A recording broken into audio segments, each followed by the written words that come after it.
Chaos isn't a pit. Chaos is a ladder.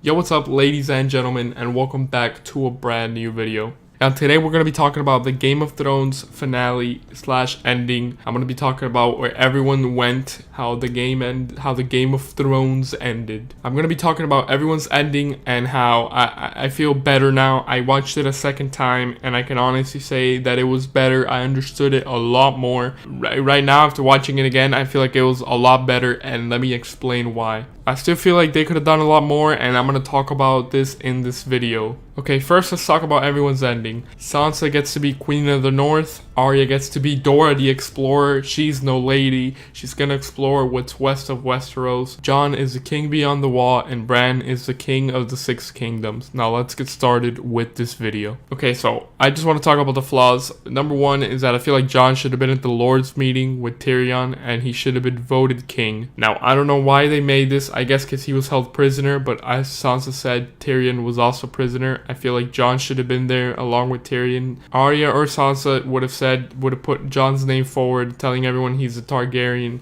He deserves the throne. I feel like that's what would have happened, and I also feel like Jon would have obviously declined it. He would have said he doesn't want it, but at least Jon would have gotten some justice right there instead of just being held prisoner and just being sent to the north. And talking about Jon being sent to the north, obviously in the show he was sent to the north as sort of punishment, and Tyrion says he can't father children, he can't have no wife. Guys, after rewatching it again, that is bullshit.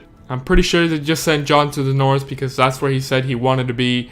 He couldn't have a happier ending, to be honest. I think Jon wanted to be in the north, and they sent him to the north. Now, all of that about fathering children is just bullshit, because he doesn't even stay in Castle Black. He just goes beyond the wall, and I think he's gonna father many Targaryen children. I heard a lot of people saying that was the end of the Targaryen line, but obviously I don't think that's true. So the show may have not shown it, but I think Tyrion and Bran pretty much sent Jon to the north, not even as punishment, just as basically, and I say in quotes, punishment, so everyone that outside, like the Unsullied and all these people that were angry at Jon, could be like, oh well, he deserved it. He's gonna face life in prison, I guess, because that's what happens when you get sent there. But that is pretty much bullshit. Jon wanted to be in the north, that's why they sent him to be in the north.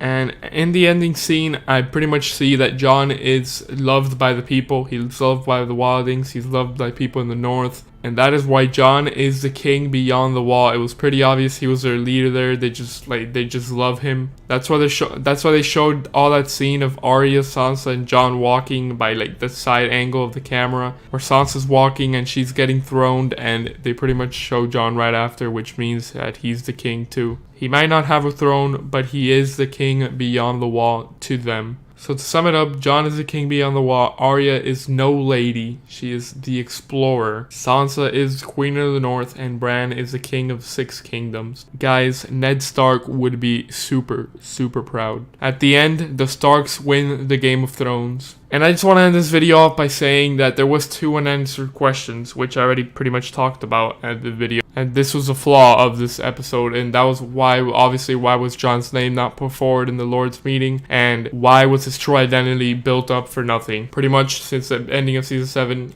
it's just been shown that he's Aegon Targaryen, and they're pushing it, and it's literally just for him to be sent to the north. Now, even though this video is pretty much explaining this happy ending, I still think that this episode could have been way better.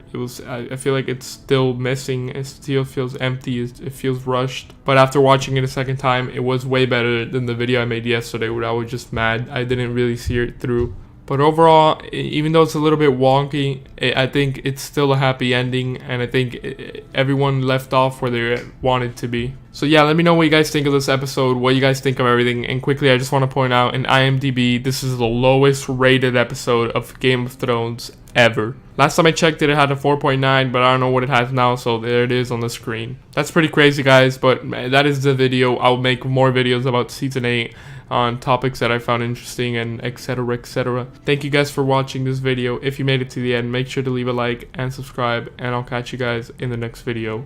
Goodbye.